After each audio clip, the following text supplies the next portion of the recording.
So, guys, we are back. Another episode. I think we are approaching, 400 episodes now. We've got to get, we got that done in what? Just over a year from last May 2023. Yeah, so a little bit over a year now, a little bit over a year. Today, I'm great with Tony, Mr. RevOps, CRO Wow. at CloudTask. I've known him now for 5 years. He's helped me hire quite some amazing talent. Obviously, a great mind to pick at. And look, Tony, we'll jump right into it. Who are you? What do you do? And why should people stay on this podcast for the next hour?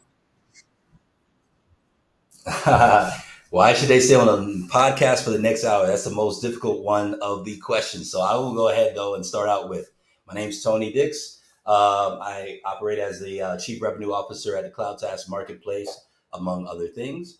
I would say that, listen, guys, my background is running sales teams, running brand teams globally and domestically, and I'm a Lean Six Sigma black belt. So at the end of the day, when we start talking about systematizing your marketing and your sales, using AI, using all the cool new stuff and technology, then I've got some perspective that may interest you related to that. I may have also undergone or dealt with some challenges that you faced. So hopefully you'll be able to get some value out of the conversation that Right, Shay why and I should they have. stay though? Why should they stay? Because of that, because you'll get hopefully I've experienced some challenges that you may be going through that I either figured out an answer for or ran an experiment on so that you don't have to experiment with it for Okay. yourself, hopefully. So if that proves to be the case, All you right. won't want to miss out on that, because it's all about experimentation, right? If you could go ahead and scratch some things off the list of experiments, you're that much I closer to the had this right answer. conversation with my business partner about 4 years ago, and it was I got through it. So I've been through my chain of events since a young boy, going to from the UK, then Mm-hmm. living in America, and wanting to fit in and Yep. going through the motions. I learned that very quickly. So, Tony, I want to ask you, I've heard a number of Mm-hmm. times this line, Lean Six Sigma.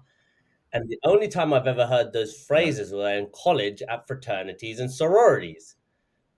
So, Interesting. what is Lean Six? I understand it's a business kind of certification, but what is Lean Six Sigma for those that don't have a clue what it is? Yeah, Lean Six Sigma is a methodology. It's really a decision making methodology that comes from the manufacturing industry. And to be fair, I came out of undergrad in 2002, started working for GE, and that's when I did my green belt in Six Sigma. And I can tell you that having done a green belt, having done a black belt, and gotten certified, which means that you've done projects of a certain valuation that you delivered on in order to get certified, that in general, the average company that tries to apply Six Sigma to sales and marketing does not do an awesome job of it. It virtually doesn't exist. It doesn't matter how long they've been running it. Go to Motorola, go to GE, go to whichever company you want to check out. And I bet if you go ahead and look behind the curtain, that they're really not running Six Sigma appropriately for commercial operations. And the reason why is because marketing and sales is the function where everybody thinks they can do it. Everybody thinks it needs to be done a little differently. And there's a severe lack of standardization. So if you don't do the same thing the same way every time, because everybody's got an opinion and everybody's opinion counts, guess what? You're not going to be able to create a system that you do consistently that also allows you to look at it, find where there might be a kink, a bottleneck, and then remove that bottleneck. Everybody's business is different, but the framework is the framework, bro. You selling stuff, right? How can you sell stuff without a list of people, some sequences that you might be running, whether you automate them or not, and some way to track performance? It Same really thing is. It all the really is. time. So, when did you discover you had a knack for diving deep into this? It's a common problem. I'm in the same world as you, but into this problem of solving an unorganized and unplanned, um, a bad process driven sales and marketing system that doesn't work. When did you kind of find out, hey, this is something I want to be involved in? You know what I found out? This was something I wanted to be involved in when I went broke doing mortgages, 100% commission at 23. I left GE.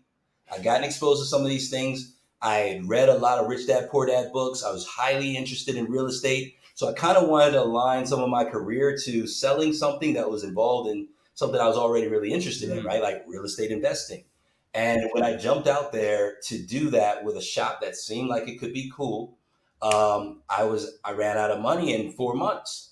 And the reality is that for me, the drive was really around how do I dog food test my ideas? Because I was a typical sales personality. And by the way, putting this out there is to say, like, Mhm. it's not bad. You break up these four different ones. You got people that are analytical, drivers, more of the communicator. What is it called? They have another one that's called like an expressive and another one called an amiable. And you've got these different archetypes, if you will, that you will find more commonly in certain work functions. And in sales, we tend to have a lot of folks that because of the nature of it or the old school nature of it was like, gift the gab, shaking hands, kissing babies. Ooh, what a personality. But that's not the only way to sell, right? But I was that archetype at that time. And hitting that wall, I felt like I don't want to feel this way anymore. I don't want to be chasing my food in the dark all the time. And one of the things is that I have a lot of ideas, but I don't know how to differentiate a good idea from a true opportunity that I should pursue. So that I would say was really a defining moment that kind of put me on the track of at least I didn't know it was necessarily Six Sigma at that time, but it put me on the track of being like, I want to figure out ways to make things more predictable and profitable. I'll go to the next step. Interestingly enough, after I got back on my feet, I moved and I started working with Enterprise Rent a Car. And that's where I learned from that experience. And I could go into detail, but from that experience was where I learned that actually I could programmatically deliver a sales pitch and get amazing results every time.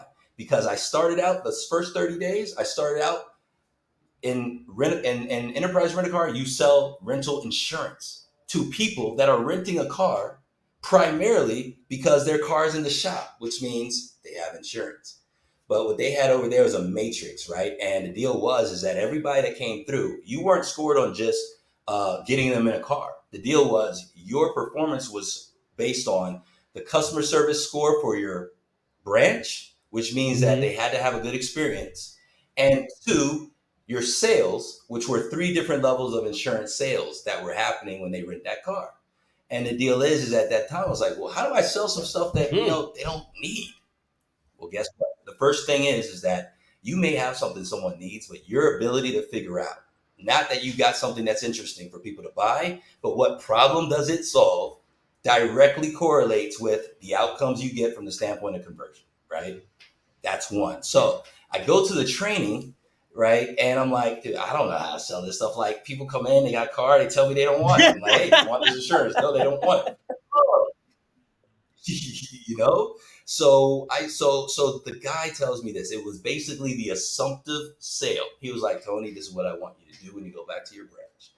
Don't talk about all these features and benefits and all these things. Just go ahead and when you go around the car, you check everything out. I want you to look at the person and say, I assume that you don't want to have any responsibility for anything that happens to this car while it's in your position. Is that correct?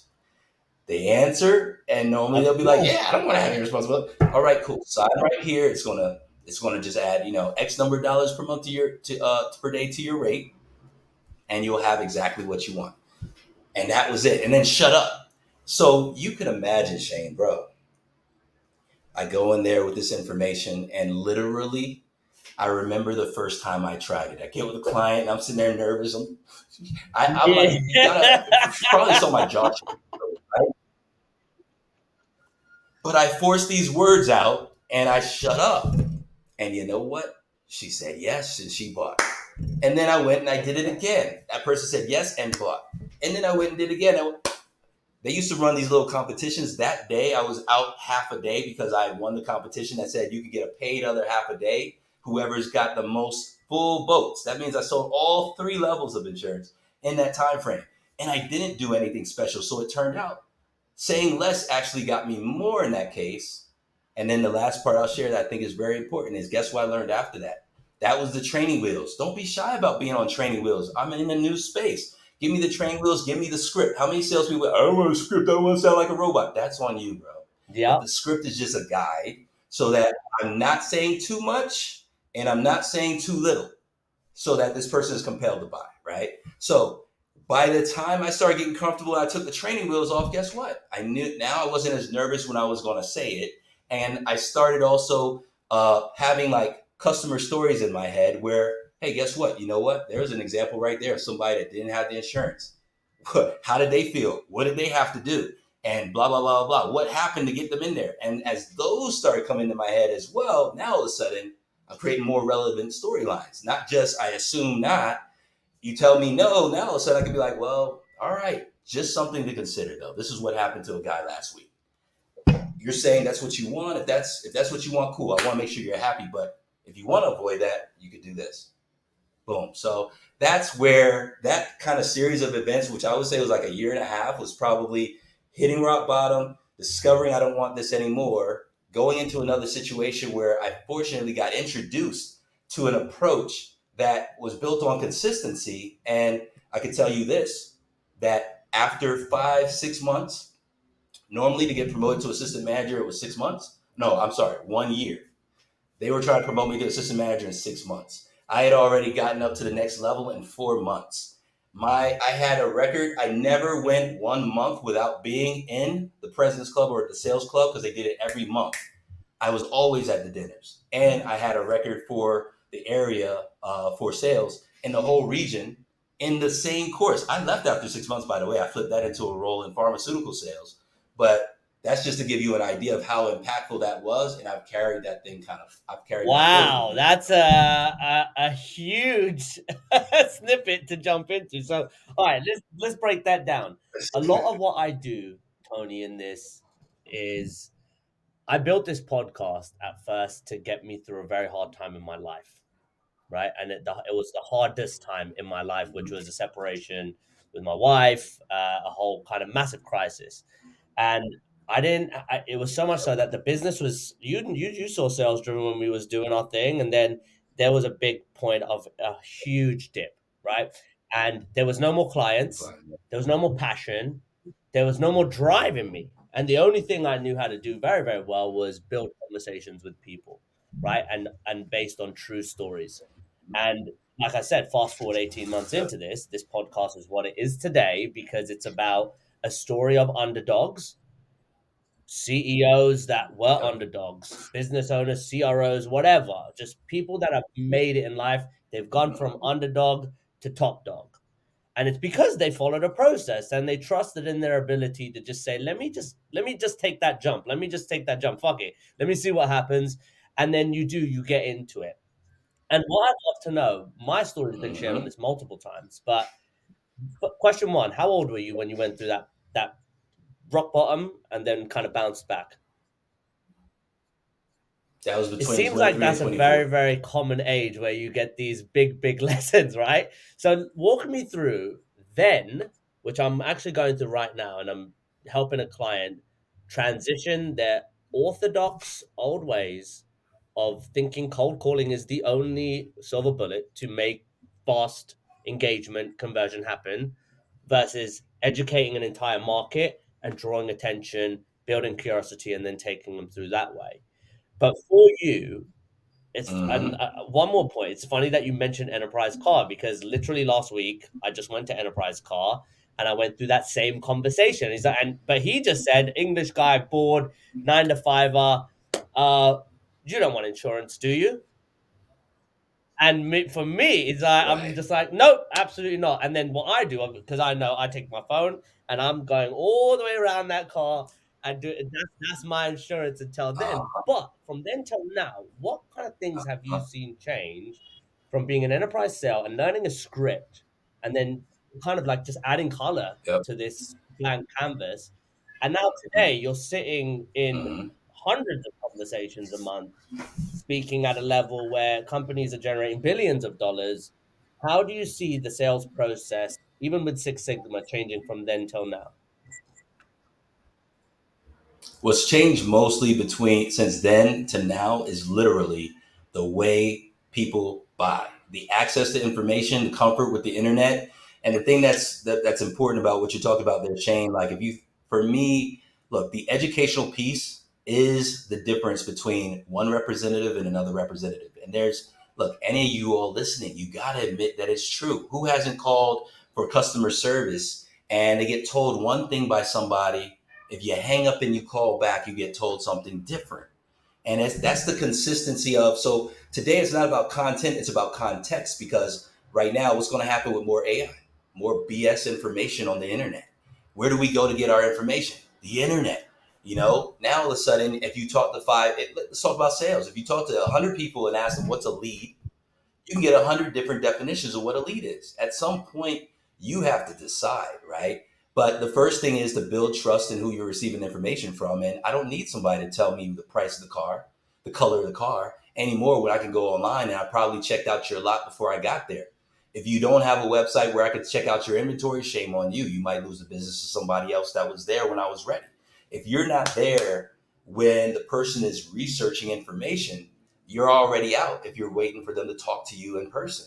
And then if you think that your job is to go ahead and shake hands and kiss babies and just, not answer questions directly, you're going to get some sales, but you're not going to keep those customers over the long term, because the reality is that the more educated the buyer becomes about what they're buying, then the higher the standard's going to be on the level of service you give them. So if I buy some outsourced lead gen services, or if I buy your CRM product the first time and I don't know what I'm doing, it's happened to me with HubSpot. Sorry, HubSpot. Shout out to HubSpot. There's a lot of good information there, but guess what? Sometimes HubSpot wasn't running its own play. So when I first became a HubSpot partner, I said to them, I'm dealing with dental practices. In my area, the average dental practice with 4 chairs should be able to generate $1 million in revenue. That's $250,000 a chair. All right, in their practice. However, in my area, on average, they're at about $650,000 in revenue. My objective is to go find those customers who are underperforming and help them with solutions that get them to that $1 million mark. My question for you, HubSpot, is your CRM indicated for that target market? Is it a good choice for that? Oh yeah, of course. Yeah, people are using it. There's some dental practices using it. But you know what happened then when I went through their training and they said, "Hey, who is our ideal target, for our platform at this time?" Businesses generating 3 million to 10 million in annual revenue. Caught you in a lie. You decide whoever was there decided they were going to take my money and think about their top line and place that over my bottom line. And that was another experience. That was a sucky experience. HubSpot's a good company, but the people you have selling could be selling dreams, selling lies, doing whatever so they can make their commission. And that could throw off everything from a customer experience standpoint. And keeping me as a customer over the long term is the actual game. Not just getting the money now, but keeping it customer lifetime value. That should be the metric that we use to measure the I success of our agree. business. I agree. I Customer think lifetime what we just so we and profit. it's funny you just spoke about HubSpot too, because what was it? We started off with Pipedrive at the beginning of the year. Pipedrive then went to played around with Atio, which is looking really, really sweet. It looks sharp, really sharp. But then the integration piece was the necessity, and the amount of software that we're Mhm. using, everything integrates with HubSpot, making it an easy choice. And just like you said, HubSpot is a Mhm. fantastic company. It's very confusing to buy. There are also massive concessions that you might miss out on, like 90% discounts working with your web development studio that could give you that. So you don't have to spend $500 a quarter. You're spending whatever. It's like 100, $200. We didn't get that. We got shafted, right? And we ended up paying a big bill. But on top of that, speaking to this Mhm. freaking sales rep, yes, we want to do this, this, this, this, this. As soon as we purchased, this chick jetted. We needed help. She's not there. My first experience, and it will lead me to the next point. My first experience with HubSpot, a multi-billion-dollar brand, was that it sucked. It was awful, right? Luckily, I had an integration partner that could help like kind of solve the problem for me. But again, the experience that you have in today's buying journey is half the reason why people are either receptive to buying, or they want to neglect that buying or stay as far away as possible. So the question I have for you is, in today's For talking. environment, how do you build trust with new customers the right way? I always liked it, and it's funny because anything I mentioned is probably something that already existed for years, and it's just about a matter of knowing about it. But I've always liked insight selling, right? I appreciate when people give me the information. I want you to not serve me if it doesn't make sense. I want you to educate me through the process. I don't want you to just be freaking telling me some stuff that you feel like is going to get me over the buying curve. No, I mean, I want you to lay me to the right path because you know what's going to happen.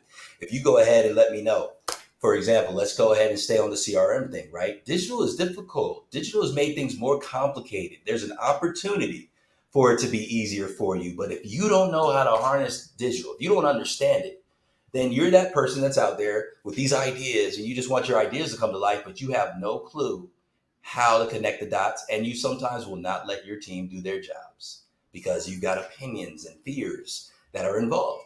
So that's a space where when someone is selling SEO services, well, you know what, SEO guy, tell me a little bit about SEO. Anybody that does SEO knows it's going to take you about 6 months Hmm. before you actually get results. So who is the person out there that's telling you something different, and why do you want to believe it more? I mean, this information is available online. Are you reading it, or are you looking for something to support your biases? These are things that we deal with as being bad buyers, right? I want somebody to tell me what I want to hear, but then I'm mad when that salesperson tells me what I want to hear. I buy it, and now I'm disappointed. Did you create that environment or did they create that environment, right? So these are things that so insight selling for me is like, you know what, again, teach me, educate me, show me that you're competent to build trust, right? And you know what, keep it real, be honest. At the end of the day, just because it's not a Hmm. fit doesn't mean I'm not going to buy. But you have to have some level of ethics and pride in yourself to say, you know what, I'm not going to take that money.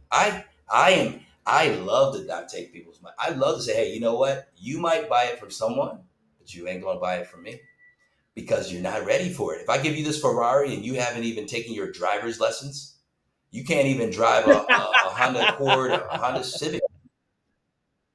Why am I putting you in this Ferrari? Pointless.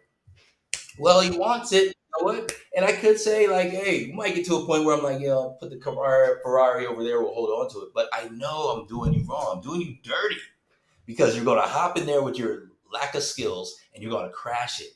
It's expensive. It performs well, but is it for you at this stage in your knowledge of You using need this a thing? Jeep It Grand Cherokee. ain't. So it'd be nice if there was, I said you need a Jeep huh? Grand You said Cherokee what? instead if you're learning how to drive. You did, Grand Cherokee, something else, something that you could throw away. But that for me builds credibility, right? Is that you're teaching me, and you know what? Even if you say, if I decide, you know what, Shane, thanks for that insight, bro, but I'm gonna do it anyway. At least you gave me the information, and I can't say Shane did this too. Sorry, Jim, had So to tell the wife to turn the TV down. yeah, That's the joys of working no from home, worries. right? Joys of working. Yeah, yeah, that's right. You got the soundproof But booth, but you them still walls are need to be able thin to as turn ice, stuff. dude. They're thin as ice. So look, in Uh, terms of this the buyer's trust, buyer enablement, having the right process to be a top seller in today's environment are definitely some of the foundations that you need. But to become a business owner, which is a lot of the transition that a lot of mhm, these viewers are making. And it's from, again, like we were salesmen working for somebody, which is where you have to kind of earn your stripes and learn how it happens, right? Wherever you start, it has to start somewhere. But then you get into yep. that environment where you sell, you become a top performer, and then the things your manager tells you to do Mhm, pisses you off because you know that you could do it better than him, right? Or you know there comes a point. It just happened the other day. There was a client of mine and he said something to mhm, me, and I was just like, wow, you're an idiot. This is public, but don't be that client where you literally can shoot yourself in the foot for saying the wrong thing and losing all credibility, right? That just shows if you know what to do or not to do. And when that point happens, that's when you have Hmm. that idea comes. I can do this better than him. I should be CEO. I should be the owner of this company, or I could go do Hmm. it myself. So, what makes Hmm. somebody a good business owner versus being a good salesman? Yeah, great question. So I've come to there's a book from Robert Yep. Kiyosaki called The Cash Flow Quadrant. It talks about moving from employee to sole proprietor to business owner to investor. And when you look in that book, then the deal is that you'll have one perspective, but now after years of Mhm. experience, I've got a different perspective. That star salesperson that was a star employee somewhere, right? As they move into being a solopreneur and they should make that step, they have an opportunity now to figure out how to actually implement their systems on their own, right? That's equivalent to taking the training wheels off. But there are quote unquote business owners with employees and all this good stuff that are actually just Mhm. solopreneurs with employees. And I say that because the difference between this person over here that's got a scalable system where they can get other people that don't necessarily have the same skills and abilities as them to produce something consistently at the same level of quality, that means you've got systems.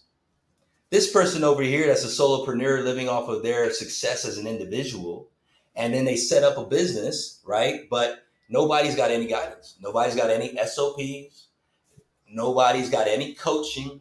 They just have statements and ideas of what's going to be happening. It's going to be grandiose, but nothing else to support them. No supporting structure. That means you don't have a business system. You're not a business owner at that point. You're a solopreneur with people working for you. And it's a dangerous place to be because you're responsible to an extent for these people's livelihood. When you decide to take on employees, it's like having kids as a parent, right? And you got to nurture them, you got to grow them, you got to help them to grow. You can't just be like, yo, do things that I said and make it great and walk away. And everybody's not built for that, right? So it's to the person to know what do you want to deal with because you can design your business to work for you. That's what you need to do. And you don't have to have $1 billion business. You know what? There's a person with generating 10 million in revenue that's walking away with the same amount as that real estate agent that sold several properties, and who knows? They go home, they both have 300,000 to spend. They go home, they both have 400,000 to spend, right? So the deal is that are you building something because you want to do the things necessary to be successful in this Mhm. stage of a business owner versus a solopreneur, or are you just doing it because you think that's what everybody wants you to do, or that's what success looks like? Are you thinking about what makes you feel good about yourself, or what you think other people are thinking about you? Well, if you're basing your thing on what other people are thinking about you before you think about what you think about yourself and what works for you and what you want your life to look like, And I you're think already that making comes a down to mistake. values. So for you, it'd be interesting for people to learn what good values are then and how it kind of makes you who you are to be trusted, to walk the path, to be responsible for others. And you're absolutely right. When you are at first, you become a business owner because of ego, because you think you can do something better than somebody else. But then you realize there is another mouth to feed, and you and that person, let's say it's two people that started, you become very, very under resourced very, very quickly, and you need to hire another person, and then you need to start doing processes, and then people start telling you they have problems and this happens and that happens. And just like you said, I got to the point where, yeah, people need certain new things for their new baby that's coming, or this is happening. They got problems with their, and you become dad. And for me, I own this very proudly that I did not like being CEO after a while. I didn't because there are other Mm-hmm. elements that come with it when you're building a business. There's the payroll, right? And if money ain't coming in from clients, that mismatch on that thing, if you don't have that huge cushion, that is going to start to affect you. Then, like the emotional intelligence, that starts to affect you. And the only thing that mattered to me was when I was 32, which is now 6 years ago, I read Seven Habits of Highly Successful People by Stephen Covey. I'm sure you've read that book. And the one thing that stuck true to me was my values. And as long as my values were aligned, that I'm honest, I always was truthful with everybody. I was 100% showed them the cash flow, showed them the business, everything that they needed to know what was happening when, and started to modify to work with well with people. My values were the thing that helped me stay afloat. But for yourself, what would you say are the most important values that Tony possesses that has helped you transition from a salesman to being an executive at a company and being responsible for hundreds of meetings a month, people in the like you've got tons of people to deal with. What are those values like for you? Well, I guess I want to answer that with two things, right? And I want to rewind a little bit then for those of you all who are like, and you know what, you're right, Shane. There are a lot of people that decide to start their own business because they just feel like, yeah, I don't want to report to anybody. I would say that if you think about starting a business and that's the only reason you have for it, I want to make money, I don't want to report for anybody, I want to be my own boss, scratch it right now. Everybody's got a boss. Only difference is your boss becomes your customers or your boss becomes your employees or Mhm. whatever it may be. So you need something more than that. And I suggest that your drive should be is I want to solve this problem for these people. And I believe that we could do a better job solving this problem for those people delivered this way. And so I'm going to take on that challenge. Because if it's anything other than that, you could get lucky.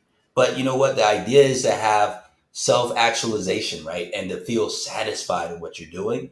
And it can only be because you're out there solving Absolutely. problems for people, right? In a better way. Next part, I guess, going into the part around the values for me is it's a lot about um, I like to see people have good experiences. I don't want to be involved with people having crappy freaking experience. So I guess the ideal would be is I came up in sales as under promise and over deliver. And that value for me is like one of my biggest values. It doesn't matter if I'm talking to a person internally, like an employee or a customer. The idea is I want to understand what the need is. I want to deliver. I want to over deliver on that. And I don't want to be making a bunch of promises that I can't actually deliver on. And just that by itself changes the dynamic, I So, think. Tony, what's it like building a business in 2024? You service hundreds of customers at CloudTask. You help hundreds of clients build or create throughput so that their shitty lead generation strategy with their crappy VP that's underperforming, and they think just by saying, I think I can have 30 meetings a month and you should do it because you just should do it. So describe what it's like being the CRO at CloudTask Marketplace and helping hundreds of companies solve that problem every day. You see me? I'm back. Am I back?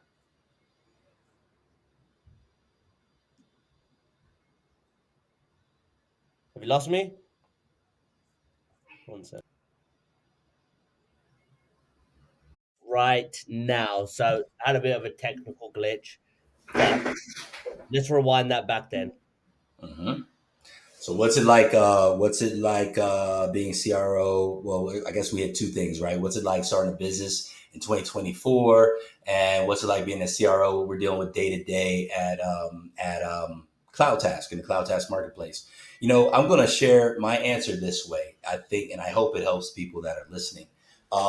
One, CloudTask started out as a BPO company, right? So it essentially was a sales agency building teams to do outbound lead generation primarily for clients.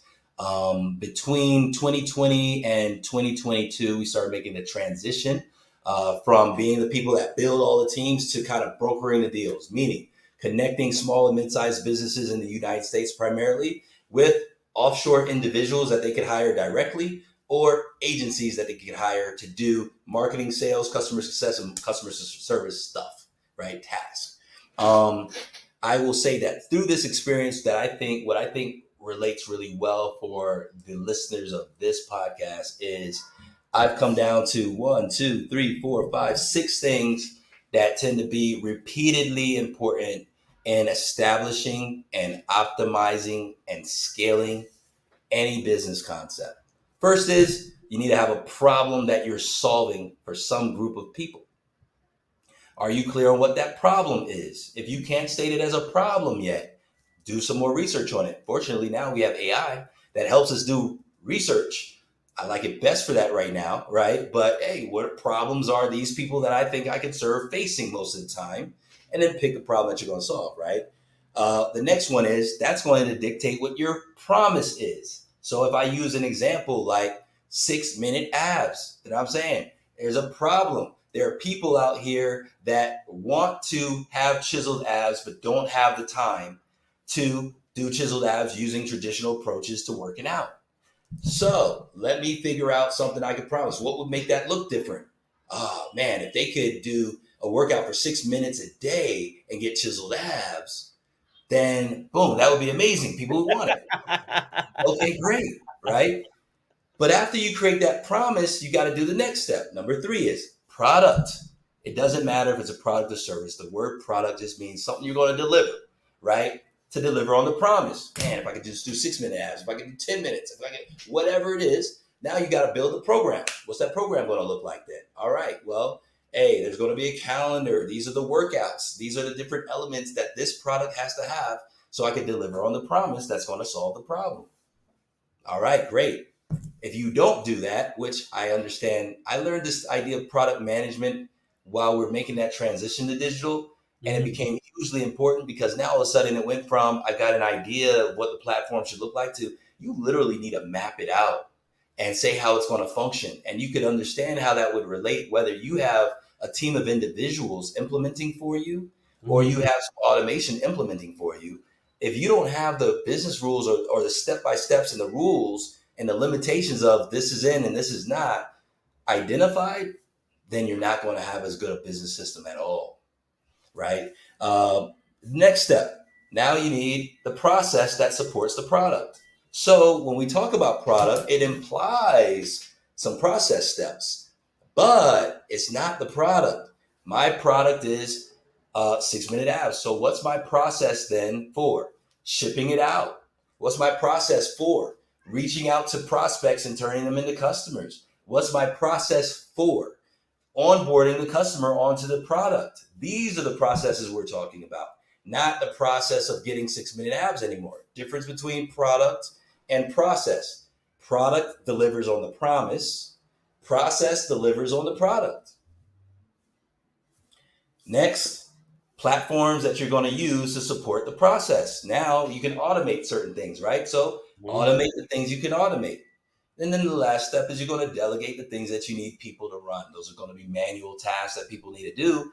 But now, when you just hire the people that you need to run the process and you know these other things, guess what? Training them and onboarding them to do a good job is going to be easier. And at the end of the day, you're not going to get it right on the first pass, right? All we're trying to do is set a foundation that allows us now to monitor what's happening and identify bottlenecks, remove bottlenecks, update the SOP, update the software that we use, update the promise. All of that's going on all the time. It's called continuous improvement. And that's at the heart of Six Sigma as well, right? But the deal is you're building all of this to deliver on a customer promise, to solve a problem for a customer that they're facing. And that way, it's always focused on creating the best customer experience possible. And then as you're building out your system and improving it, all you're trying to do is reduce the cost of operating that system, reduce the number of errors when operating that system. That means dissatisfied customers, ideally, right? And Mhm. reduce the amount of time it takes because that's where your profitability comes from. And that's the game of business right there, right? Everything else is about figuring out how it is to run your thing for the people you want to serve in the way that makes you feel good and operates the way you need to. Super, super simple and super sharp process, Tony. I think more need to hear, like, again, from this is the difference from having bums on your podcast versus people who have the actual know-how. And this is the thing.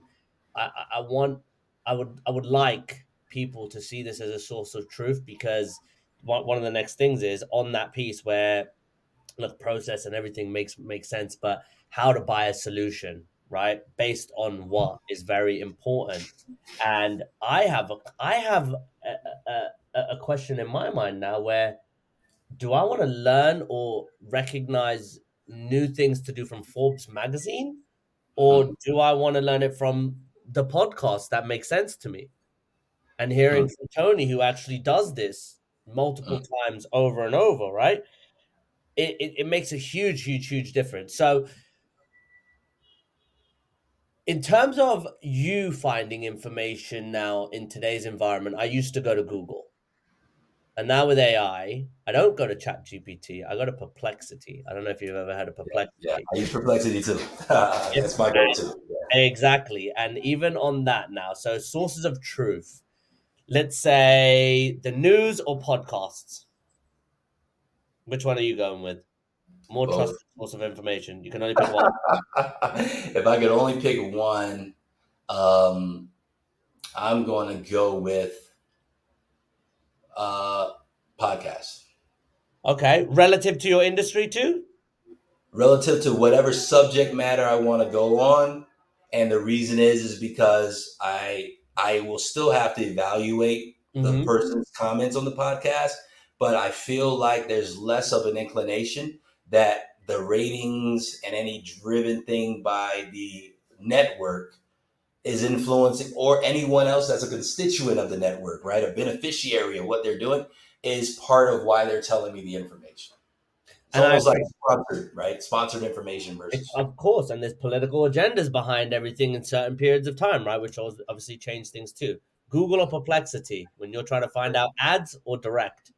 Perplexity, only because I use Perplexity to skim the web and find the information I want and kind of contextualize it the way Yep. I want it.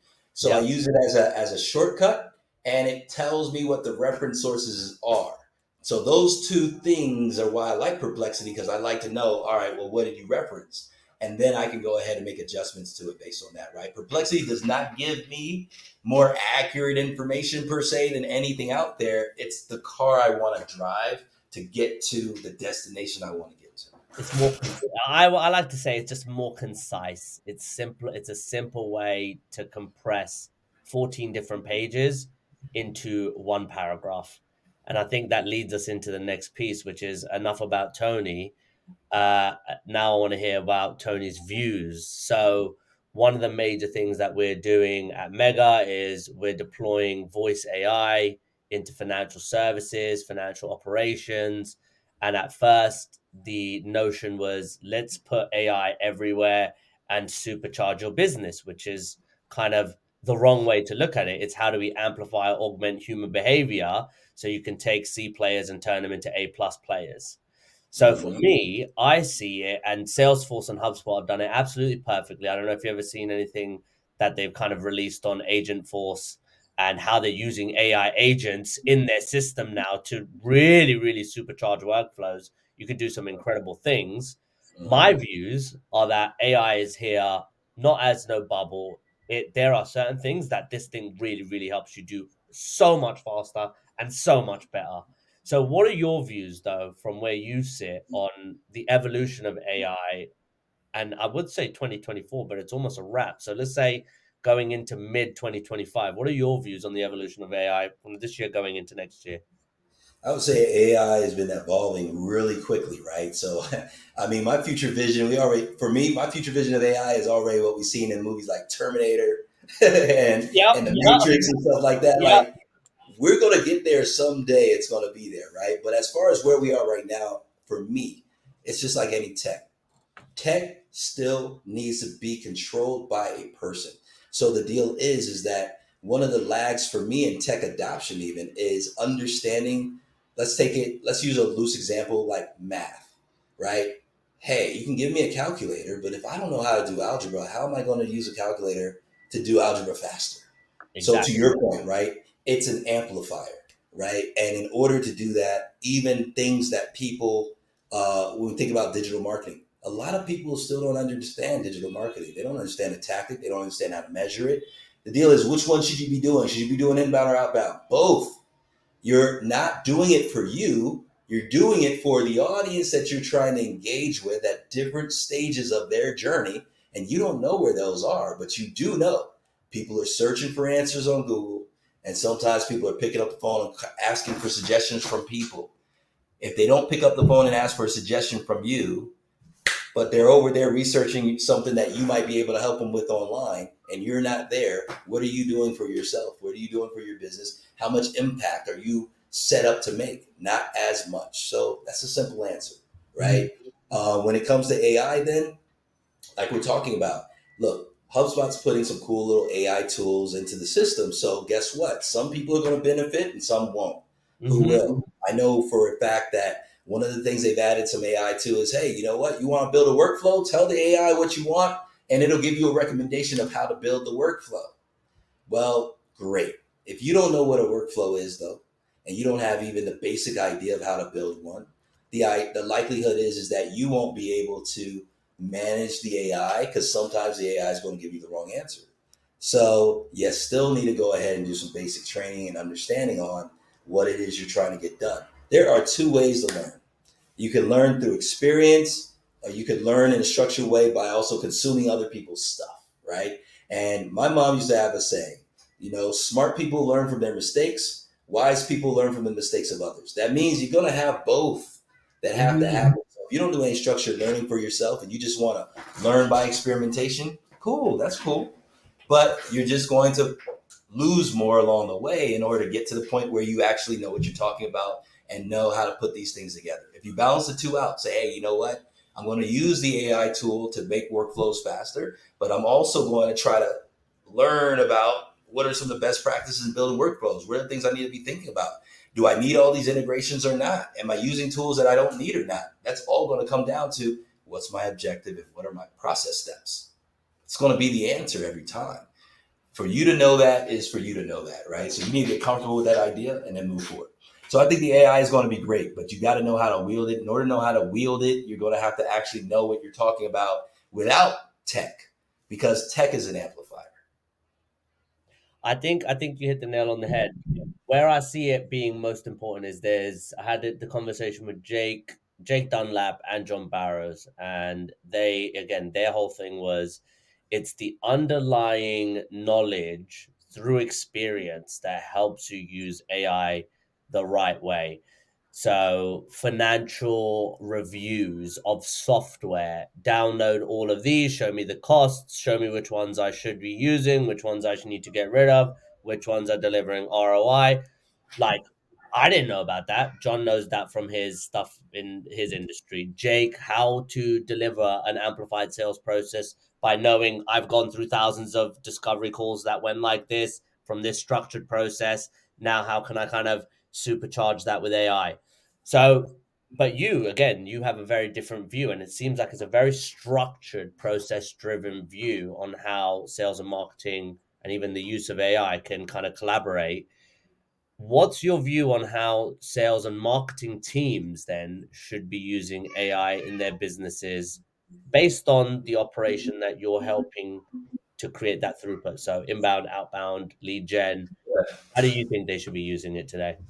One, they have to create their recipe first, right? You're programming a bot to do something just like you're programming an employee on your team to do something a certain way, right? So the deal is that one, they're going to have to identify their processes, classify them, and actually get conscious about what they're doing.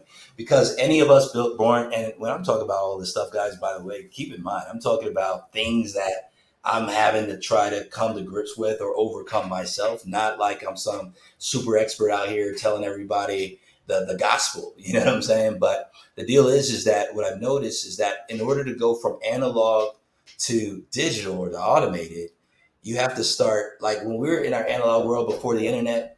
I'm going out and I'm talking to people and I am finding people that are interested and I'm making them an offer and and somebody pays me money. And that's how I think about it because I don't have to go into more detail because that's all I need. Hey Shane, go out, talk to people, offer them this thing, and then get them to pay you. That's it. Now, when I want to all of a sudden go into systems, I have to start breaking that down. And that's why anytime you get with an agency, it's like, oh, go out, talk to people. Okay, wait, who are we talking to? Because now we need to be specific in order to tell an automation, a random individual off the street, or even a Facebook ad system, right? Mhm. It's automation. I have to be specific because otherwise I'm serving it to everybody. You want to serve it to everyone or not? Who do you want to serve it to? Okay, what do you want me to say to them? Okay, when do you want me to send them a message? Okay, like it just means that we're starting to break down our high level generalizations into things more specific. So, because computers and automation work in ones and zeros. So if it's not black and white and it's too gray, then it's just going to go haywire. And it's a tough process. I feel personally like it's a weight. It's like building muscles in the gym. It's like doing the pull-ups you were doing on the video. You know, it's work, guys. But you know what? The deal is it's about the journey, right? The marathon. It's the journey that makes it a little bit fun. So again, if you don't like the work of making that transition, that's fine. It's better for you to know that. But if you're going to take advantage of these new things and try to create a competitive advantage for you, guess what? You got to learn something new. And that new thing is not going to be easy. But I can tell you right now, it's about structured thinking. It's about now going from whatever, get with your team, you write down what are all the things that we do to get a customer in marketing? What are all the things that we do in sales? And then you start trying to connect those dots so that they're now working in sync with each other, right? So you start breaking them out. These are the things, this is how we do it. You start finding the similarities and figuring out what you can cut out. First step is eliminate stuff that you don't need because it's not necessary to get to the goal. Then you start identifying the things that are business value added activities and customer value added activities. I'm throwing in some Six Sigma language, right? But the idea there is then you start prioritizing. The highest priority is something that's a customer value added activity. The second, so that's a 9. The second will be something that's a business value added activity. Mhm. That's scored at a 3. So you create enough variance between the scoring system, right? And then anything that's a non value add, give that a 1 or a 0 because you don't need to be doing things that don't add value, but you eliminate. Then you go ahead and you standardize. Then you automate.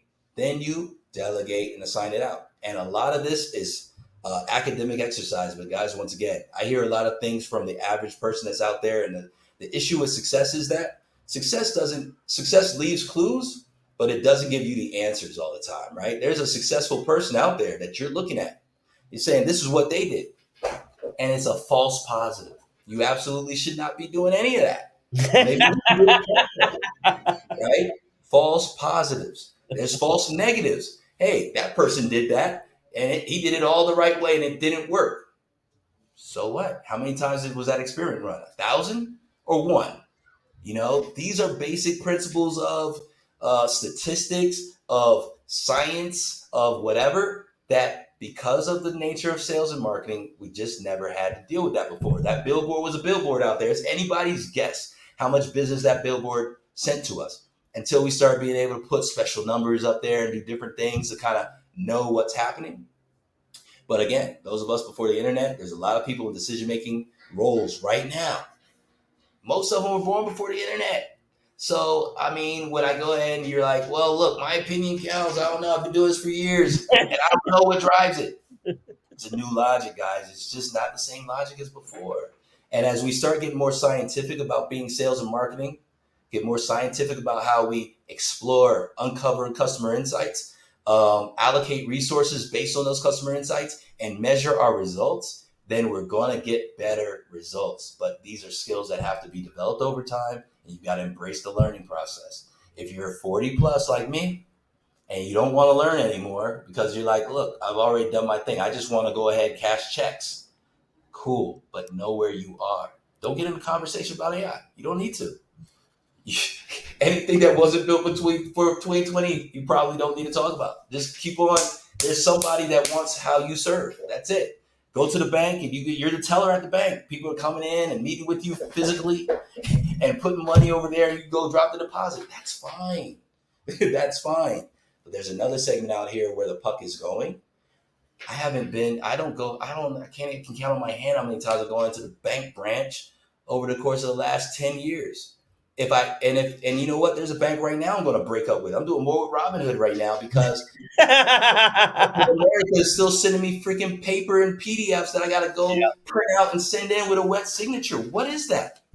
These are big companies. Do you want to be like Bank of America? Or are you able to cut into Bank of America's business in 2024 steal some market share, being Yep. like Bank of America? Answer is probably fucking no. Absolutely not. Absolutely not. So, what do you? Where do you see us going in the next? Let's say, let's keep it concise. Where do you think we're going in the next 6 months? What do you? What kind of opportunities will we see with using AI from where you So sit? I guess what you were talking about with some of the voice AI stuff and enabling people that are, I think we're going to see more now, and we're seeing it already of AI now going to the step of not just large language models, but also being able to execute tasks, and those things are going to be phenomenal as we think about them as first something that just kind of covers a lot of what it can do now, right? At basic tasks, so there's going to be some limitations, and later on some more complex tasks, which is why it's a complement to your actual regular staff and everything like that, but not necessarily a replacement. Mm-hmm. I think we'll see more people actually getting good at understanding how to operate what's under the hood in a structured way so that they can pass that information on so that more people could have success. I think we're at the point of uncovering the frameworks and some standard ways to go about programming AI and thinking about your business so you can pull the right things forward and Mm-hmm. tell it what to do in a way that will be successful for you and your customers. Dope. And what about the concerns? What are Tony's concerns for the use of AI, the improper use of AI? Let's say specific to customer experience. Ooh, specific customer. Well, look, my concern primarily with AI is like with any tool, people using it and not knowing how to use it. There's nothing more dangerous than having someone with a tool that's very valuable that, they think they know how to use it. They don't have any idea how to use it. Right. So you've got more salespeople that think they're marketers right now and they're sending spammy stuff all over the place because and they're creating blog posts that mean nothing, but they don't know because they don't have enough product knowledge to understand that you just whatever that written flowery language it was that ChatGPT just gave you meant nothing. Didn't help anybody move from stage one to stage two. So that's what I fear when it comes to customer success and AI. I would say probably anyone who's out there having one of those bots call me and ask me survey questions, automated. It already existed. What do they call them? IVRs, I think they Yeah, used to yeah, call yeah. IVRs, yeah. IVR systems, right? And that's just being, it's the same old thing. Like, oh, we had an IVR, now we got an AI bot doing it. Different tool doing the same stuff at the same crappy level of delivery. That worries me right now. You know what else worries me is that honestly, the tech I have even on my phone now that I can see kind of like this number is not in there, it might be spam. Now I also know that sometimes from a customer success standpoint, you're going to be reaching out to me and I don't answer it because you're calling me from some number. I don't know what this number is. I don't know if I want to talk to you. It's spam likely or scam likely or whatever. I'm gonna say shout out to Scriptify. Actually, I did a show episode with the guys that was Scriptify with Devanshu, who's over there, and he put me onto this thing that happens where it's the all the regulation now around phone numbers is almost like it was with emails, and Yeah. so you could have phone numbers that you're using that are just bad numbers or marked as spam that are affecting whether someone picks up the phone. And again, and I didn't know this stuff existed. So this is the cool thing too about having these Mhm. conversations and learning new things. We have to be learners forever. If you are not a lifelong learner, there's no such thing as an expert because the way things change now is you could be an expert today and a fool tomorrow because everything's changed. So the Yep. deal is if you're not a lifelong learner, you need to be one. That's what you're signing up for in this entrepreneurial journey or whatever. And you should be holding your people that work in your organization accountable to that. But I learned this from Devanshu. And again, what worries me? I'm not only worried as a person that would be running a business. I'm worried as a consumer that I might miss it. You contacted me about renewing my contract, and I didn't know it was you with this bot calling me. So I didn't want to renew, and you renewed me anyway. And now we're going back and forth about a financial dispute. You told me I needed to get my information to the government in by December 31st. You told me, but you sent it to my email. My email is overloaded with a bunch of spammy, cold outreach messages from people I don't want to talk to. And now I didn't see that message, and I'm screwed with some fine from the government. Like, these are the things that concern me about it. All right. So we're approaching the top of the hour, and I think, look, in terms of those concerns, you're absolutely right. The misuse of AI to use it to fool people in their customer experience. A big problem that I see already is people have a lack of creativity, and people who do have that creative mind and can see opportunity even when it doesn't exist, those are going to capture some major wins. But I think what would be more interesting to wrap it up is if we step into your mind for a bit and see how are you using AI to better your life and your job? Right now, I'm using AI specifically. It is my brainstorming partner, especially when I'm trying to formulate my own ideas or try to like get down to the bottom of something.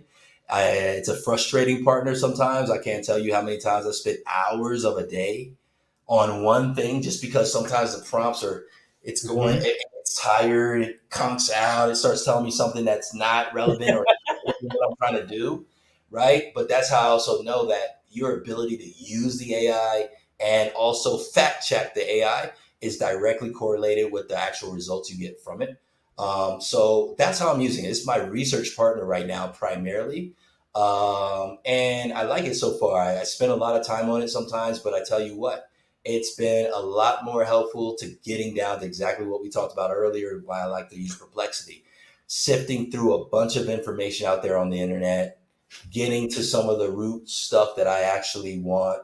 Discovery is much easier. And what took me a year I might be able to get done in a day or like 12 hours of real focus over X amount of time.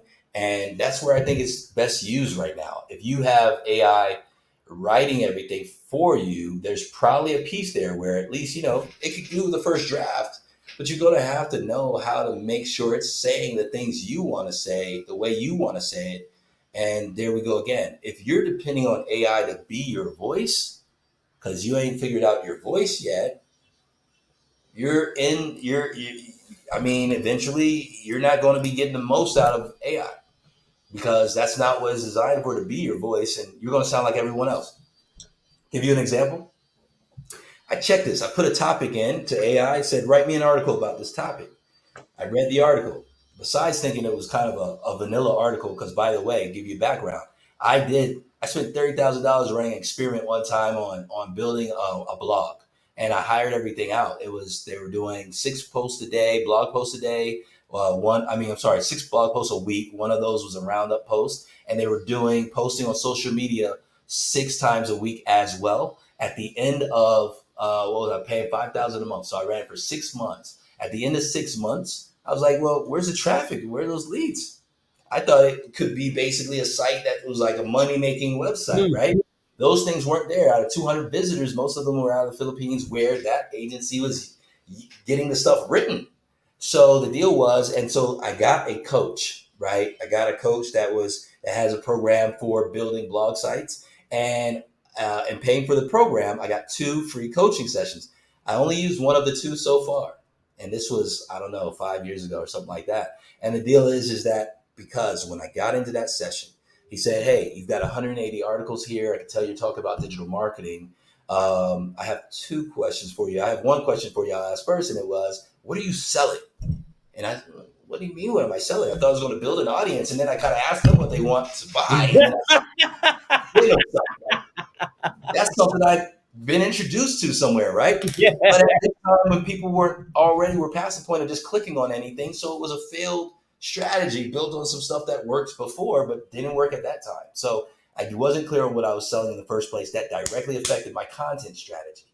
And the second thing was, he was like, "Look, you got a lot of articles, but there's no focus. They just scratch the surface. They're like so surface level that there's not enough depth to them, context, that it would make it interesting for people to come back to it and think of it as an authoritative source." So, Yeah. guys, this is what you're giving up when you decide to let AI write all your stuff for you. And you're like, I don't even check it. By the way, what was I not doing with that agency that was cranking that stuff out? I wasn't reading my own stuff.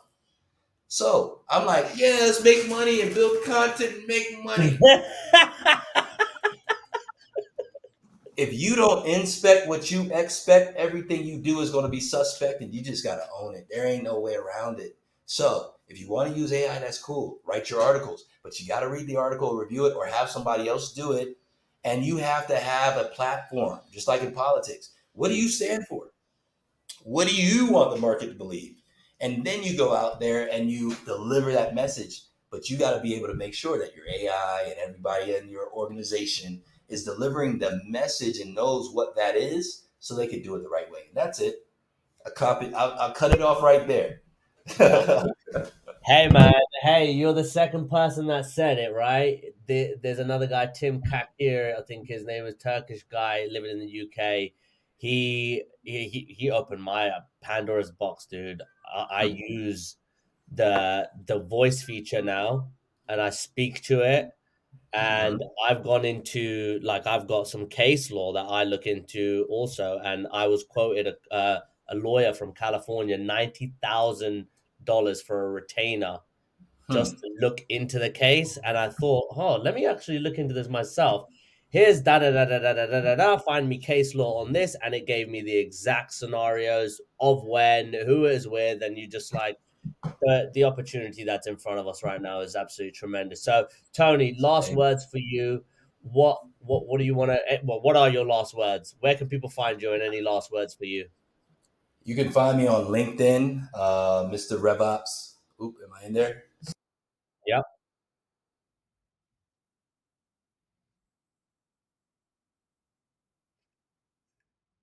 Oh God.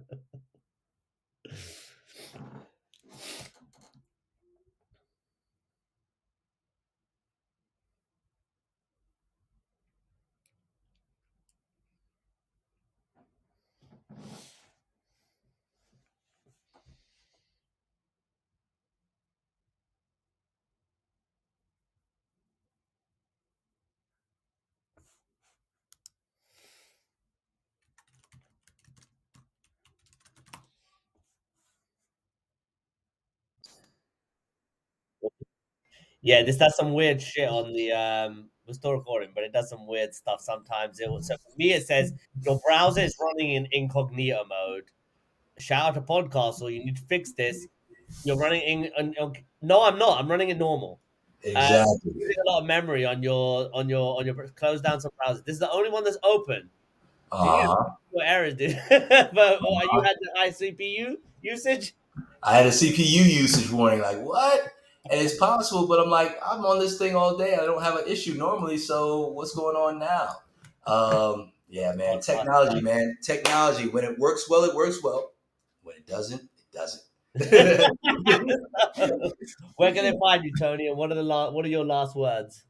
All right, so you can find me on LinkedIn, Mr. RevOps. I believe I did it, Mr. underscore RevOps, I believe. But yeah, Tony Dix, Mr. RevOps. Also, I will say, since we were talking about AI and we were talking about voice AI, I do want to shout out a couple products that I actually had an opportunity to talk with them and that might be helpful for folks here that might be looking for AI tools. One of them is called SailMaker at getsailmaker.com. That's a cool one for automating your content creation.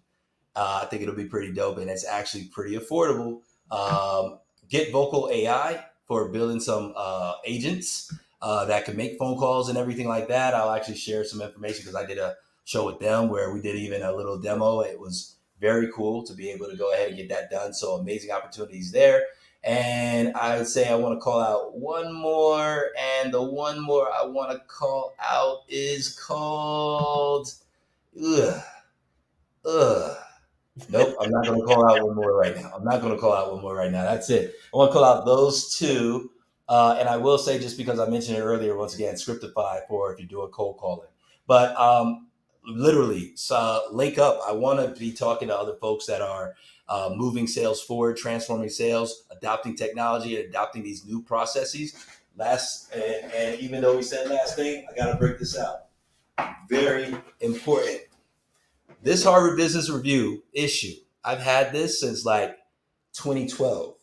And it's interesting because it says the secret to smarter sales. And this whole issue, or enough of the articles in the issue, were really about how sales was changing from being this kissing babies and shaking hands kind of thing to something that required more technical expertise. And that's what we've been talking about. And the deal is that that was in 2012, and hot damn, it's 2024. And if it's absolutely true, and when I was in grad school, I remember discovering that people didn't really respect the sales profession. They're like, I want to go into strategy, I want to do this. Well, how do you have a business if there's no revenue generation going on? Brand management was more sexy and more respectable than sales. And that's got to change. And I think it's happening now with revenue operations and the connection between everything revenue. And I think just want to say, any of you all who are serious, committed, and on this path of trying to figure out how to sell more predictably and profitably, create selling systems that deliver those results more predictably and profitably, I want to be in conversation with you. I want to learn with you. I want to evolve with you over time. Please connect with me and let's keep the conversation going. And Shane, thanks for having me on the show. I love the fact that, everything that I've been there since I've known you, that you're always transparent. And I feel like we learn more from our failures than from our successes. And that's a real important part to us taking our games to the next level, because acting like everything's a success story all day is not even realistic. We get two hits, two shots going to the goal, eight don't. So the more we talk about what's not working, the closer we'll get to what's working. And I hope I could be, a part of your journey. Well, this is coming from, again, one of the most articulate and well spoken guests and people I know. Genuinely, dude, you have a narrative and a patter that is sharp as fuck. So, guys, LinkedIn, that's where you find him. He's all over the CloudTask marketplace. He's the guy you want to go to if you want deep insights and you want to know the truth from the falsities and what's going on. Reach out to Tony. All of those links, we'll have those available in the summary. So if you click down here, you'll find those and how to access Tony and get more information. But guys, that's it. That's a wrap. So I'll end it here. Thanks, Shane.